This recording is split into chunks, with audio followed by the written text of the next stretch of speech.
tout d'abord, je me présente, donc Véronique Bayon, je suis un ancien vétérinaire inspecteur.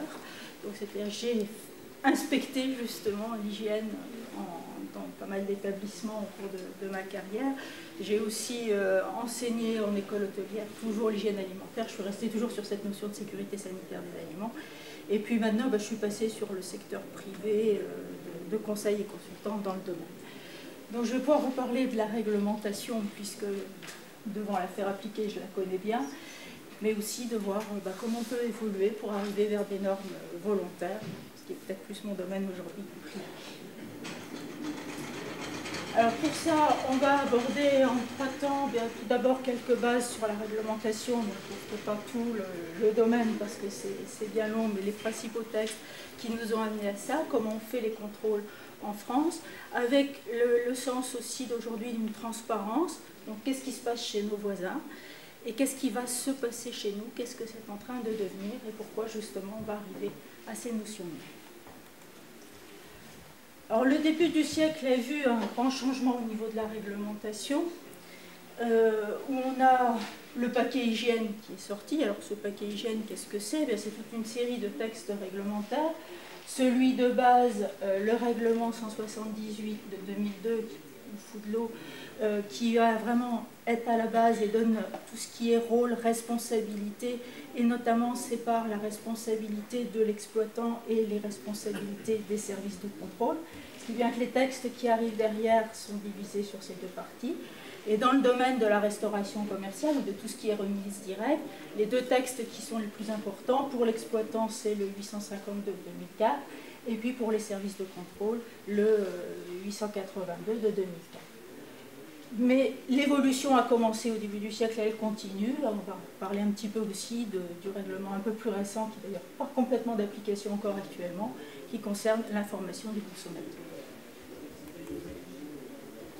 Alors la base avec la fout de l'eau, rôle et responsabilité, eh bien c'est surtout une séparation. D'un côté, une analyse des risques qui doit être faite scientifiquement. Ça a d'ailleurs créé l'autorité européenne de sécurité des aliments. La législation qui est conçue aussi bien au niveau des États membres que de l'Europe est fondée sur cette analyse de risque. On voit que la responsabilité primaire est bien donnée à l'exploitant, c'est lui qui est responsable de la denrée qu'il va mettre sur le marché. Donc sécurité de cette denrée, traçabilité, obligation de réagir aussi lorsqu'il découvre une non-conformité. Les services de contrôle sont là pour vérifier que les exploitants respectent cette législation. Les services de contrôle ont aussi un rôle sur la communication auprès des consommateurs, sur la sécurité, sur les risques.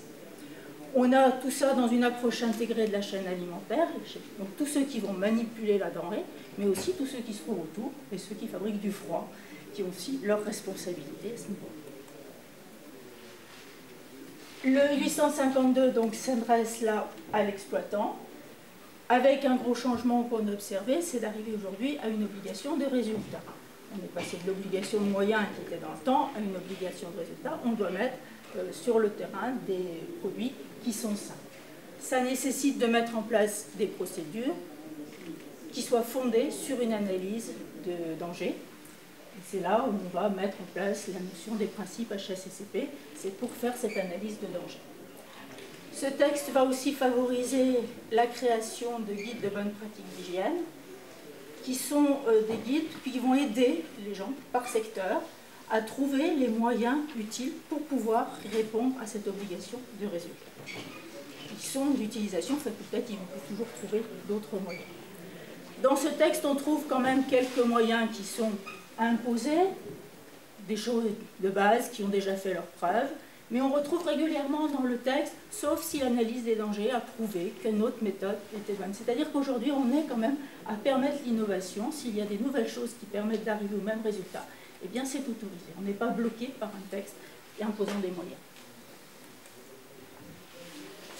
Les contrôles officiels, d'autre côté, eh bien, on leur demande de réaliser ces contrôles, de les organiser à partir d'une étude de risque pour adapter leur fréquence de contrôle. Alors cette étude de risque, ça va bien sûr être la taille de l'établissement, la population cible à qui on va distribuer ces aliments, mais c'est aussi la capacité du professionnel à maîtriser les dangers.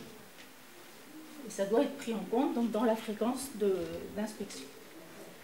Les services de contrôle ont aussi à répondre à la fois à transparence et confidentialité.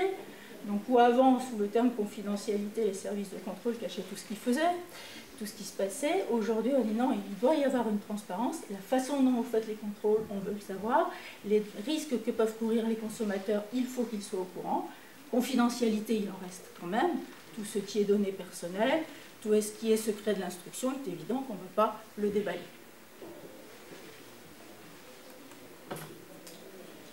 Alors, puisqu'il doit y avoir transparence, eh bien, on trouve aujourd'hui, ici c'est des extraits du site du ministère de l'Agriculture, la façon dont les inspecteurs vont faire ces inspections, eh bien, on trouve tout leur vadémécum, leurs grilles sont aujourd'hui disponibles à tout public. On peut donc aller voir ce que les inspecteurs vont attendre sur le terrain, ce qu'ils veulent voir dans ces établissements.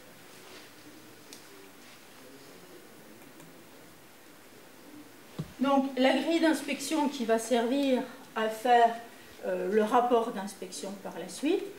Depuis le début de l'année, eh bien, on a maintenant une version qui est homogène pour tous les types d'établissements. C'est le même type de rapport qui sera retrouvé partout, donc avec 6 grands chapitres, même divisés en items, en sous-items.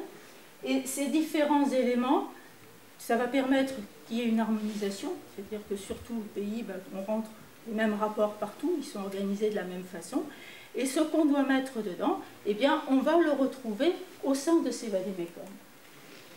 Donc sur les vadémécums, il y a un vadémécum général qui va reprendre tous les items et ce qu'on attend dans tous les établissements de tout type qui répondant à ces points-là.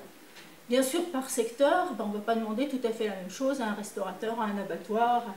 Donc il y a des spécificités. Ces spécificités sont reprises dans des vadémécums sectoriels.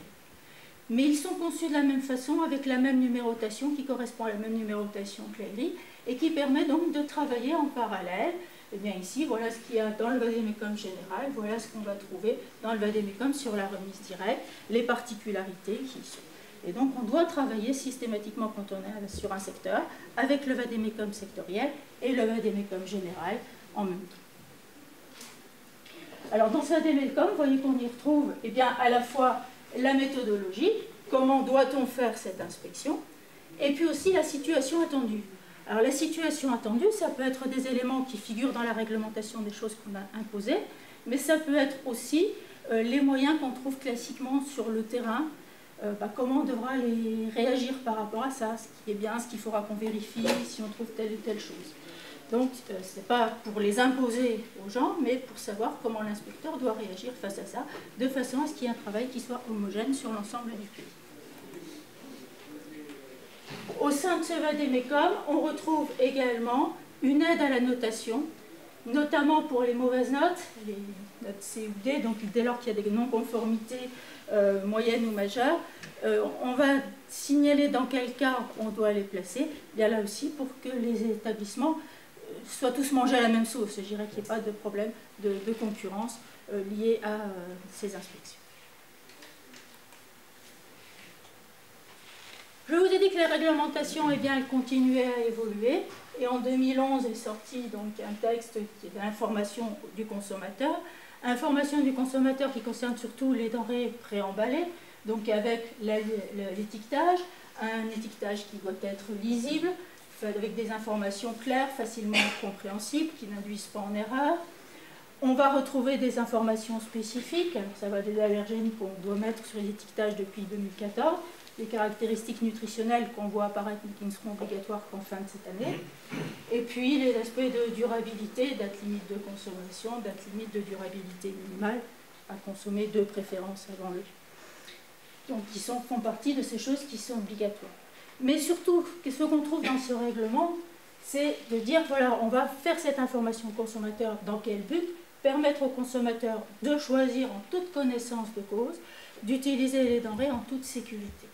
Et c'est vraiment cette notion-là sur laquelle on veut arriver. Informer le consommateur. Transparence des contrôles également.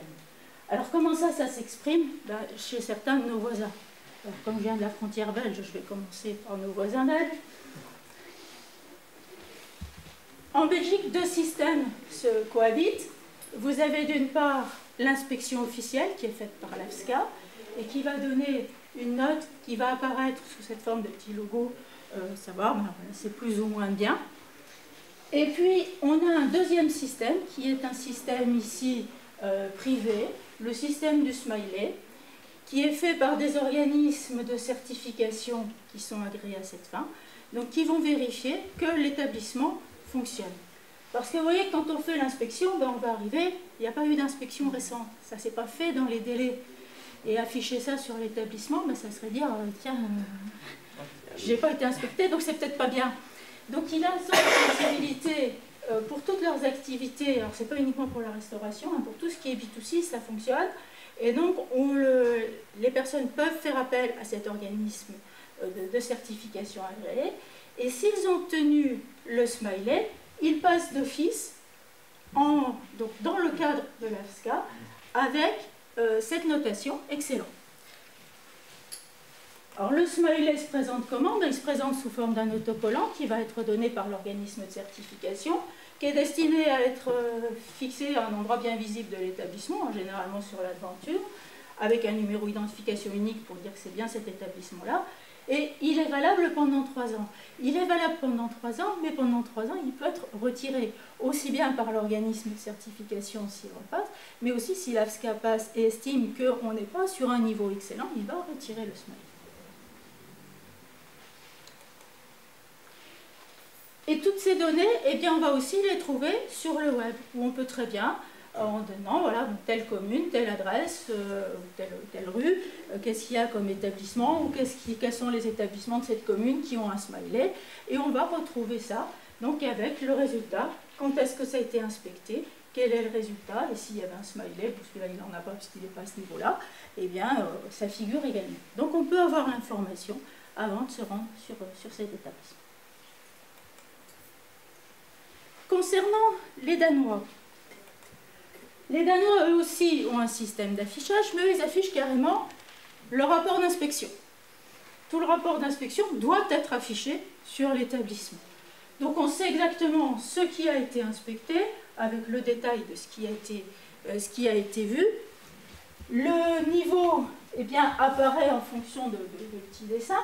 On a les dates des 4 dernières inspections qui figurent dessus. Et on peut avoir en plus ce petit affichage, ce petit logo ici, supplémentaire, si on est vraiment dans la très bonne catégorie. Donc pour reprendre ces petits logos, ben ça va de « il n'y a pas eu de remarque à faire », bonhomme qui a sourire jusqu'aux oreilles, et puis on peut arriver sur des situations de sanctions, on a retiré des agréments, on a mis des PV. Si on a eu 4 inspections d'affilée où il n'y avait pas de remarque, que la dernière est dans les 12 mois précédents, et bien là on a droit à ce petit logo limite à mettre en plus. Et même chose, vous allez sur le web et vous allez demander ce qu'il en est. Vous voyez les dates des inspections précédentes, les résultats qu'il y avait, est-ce qu'il est arrivé à avoir son petit logo élite. Et si vous cliquez sur la date, vous arrivez sur le rapport d'inspection de la date correspondante, en danois. On peut aller chez Marianne. Chez nos voisins en Grande-Bretagne, on nous invite carrément à aller voir, avant d'aller manger dans un restaurant, avant d'aller faire vos courses, eh bien venez vérifier le niveau d'hygiène de l'établissement en question. Donc on peut aller noter pour prendre connaissance de la notation qu'il y a, et cette notation, elle va également figurer, être affichée sur la vitre du restaurant, où on va savoir à quel niveau il en est. Donc obligation de l'afficher, on peut le trouver en plus sur Internet. Et chez nous.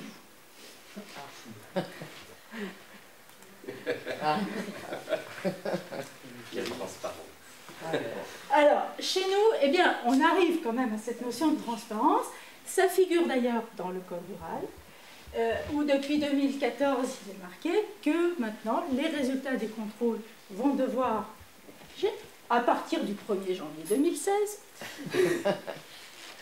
si le Conseil d'État ne bloque pas les textes. Alors, les conditions, les modalités dans lesquelles on va les rendre publics doivent se faire par voie réglementaire. Donc, on a un décret, un arrêté qui sont signés, mais qui sont en attente d'être publiés. Voilà.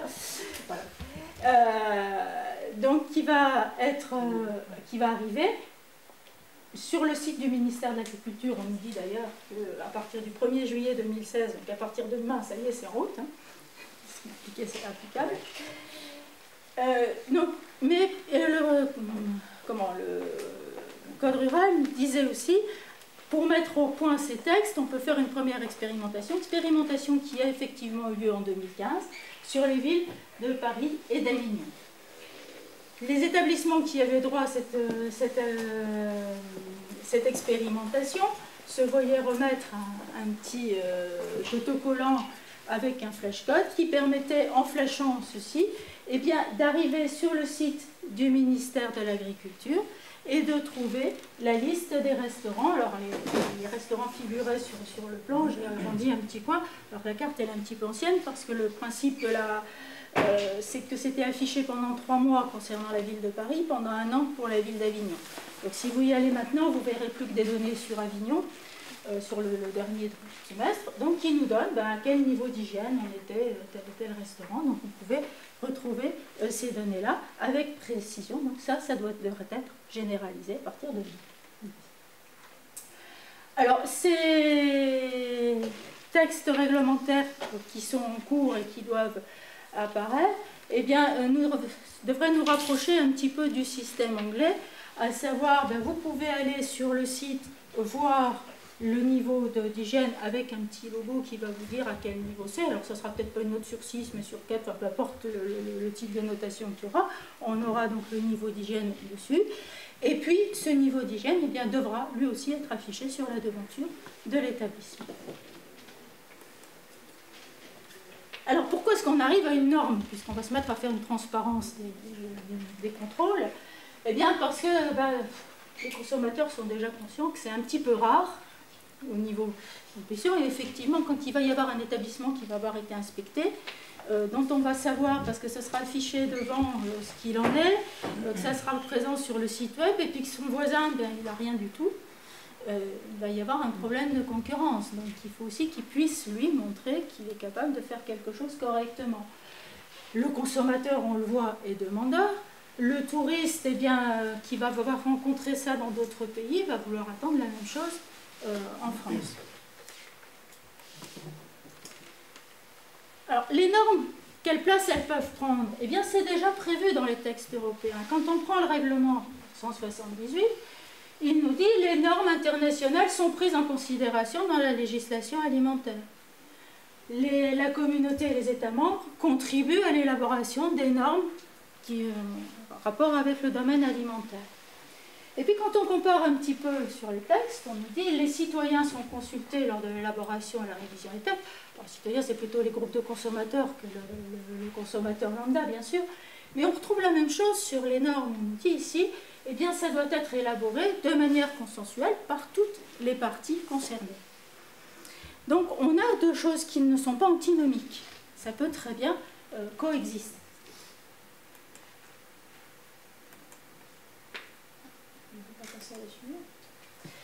Alors le problème, c'est que chaque fois qu'on parle d'une nouvelle norme, et comme en plus dans l'esprit des gens, une norme et le texte réglementaire c'est la même chose, on appelle tout ça des normes, on dit une norme en plus, on a encore des obligations supplémentaires. Eh bien non, il n'est pas question d'avoir des obligations supplémentaires, ça n'est pas le but. Le contenu de cette norme, c'est quoi? La norme qui vient de paraître, puisqu'elle est sortie le 13 mai 2016, pour ce qui concerne la restauration, eh bien, voilà, elle est basée sur quoi? On la base sur les exigences réglementaires, ce qu'il y a déjà dans les textes réglementaires. On a parmi les exigences supplémentaires. On a aussi utilisé, je vous ai montré tout à l'heure, Vademecum. Bien, on sait ce que les inspecteurs attendent sur le terrain. On l'a aussi récupéré dans la construction de cette norme. C'est-à-dire que dans la norme, on va retrouver les fondamentaux de l'hygiène, tout ce qui est à la base. Alors, ce n'est pas organisé en 6 chapitres comme la grille, on met en 12 points, mais peu importe, le but est d'obtenir un référentiel, la même chose, un référentiel qui nous dise comment on inspecte, comment on va noter ça, avec une grille derrière à remplir pour avoir une note, et pour avoir quelque chose qui puisse s'harmoniser. Donc, j'ai dû sauter une diapo, c'est pas grave. Alors, non, mais c'était avant. Voilà, c'était celle-ci que j'ai passé le moment où j'étais sur les heures.